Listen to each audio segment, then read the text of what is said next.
Diqqat qiling, Rossiya aviatashuvchilari ilgari konservalangan, foydalanishga yaroqsiz deb olib qo'yilgan ba'zi samolyotlarni 2026-yilda xizmatga qaytarishni rejalashtirmoqda.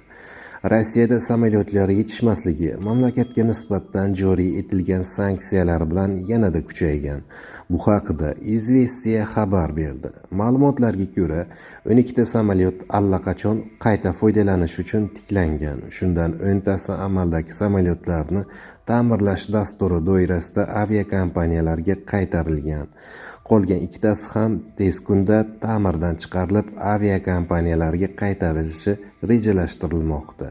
Dastur 2027-yilgacha uzaytirilgan. Shuningdek, ilgari konservalangan xorijiy samolyotlar ham qayta tiklanmoqda. Xususan, muntazam reyslarda ishlaydigan 2 qavatli Boeing 747 samolyotlar soni 2026-2027-yillarda 2 barobar ko'payishi mumkin. Rossiya aviakompaniyasi ushbu samolyotlar parkini 2 tadan 4 tagacha ko'paytirishni rejalashtirmoqda. Mazkur samolyotlar aviakompaniya tomonidan Transaero bankrotligidan keyin sotib olingan va ilgari omborda bo'lgan. Ulardan biri 2025-yil noyabr oyida qayta tiklangan, ikkinchisi esa 2027-yilda foydalanishga topshirilishi rejalashtirilgan.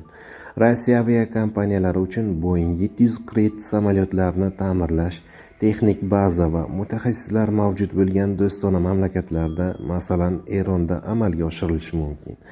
Mutaxassislar eski samolyotlarning qaytishini Ukrainadagi urush tufayli joriy etilgan sanksiyalar tufayli Rossiyada samolyotlarning yetishmasligi bilan bog'lamoqda. Bundan tashqari, Rossiya aviatsiya sanoati hali ham o'z samolyotlarini ommaviy ishlab chiqarishga qodir emas. Bundan tashqari, 2025-yilga kelib Rossiya dilerlari 3-mamlakatlar orqali Airbus va Boeing uchun sanksiyadagi ehtiyot qismlarning kulrang importini yo'lga qo'yishga muvaffaq bo'lgan. Bu Rossiya aviakompaniyalariga sanksiyalarga qaramay g'arb samolyotlaridan foydalanishni davom ettirishga imkon beradi. Ma'lumot o'rnida, Rossiya aviakompaniyasida 7 ta Boeing 747 samolyoti bor. Ularning eng eskisi 28 yillik, eng yangisi esa 25 yillik. Ularning uchishiga yaroqlilik sertifikatlari 2021 va 2024-yillar oralig'ida tugagan. Red Wings aviakompaniyasining flotida 4 ta Tu-204 samolyoti mavjud. Ularning eng navqiron 31 yillik, eng yangisi esa 17 yillik. Ushbu samolyotlarning uchishiga yaroqlilik sertifikatlari 2019 va 2025-yillar oralig'ida tugagan.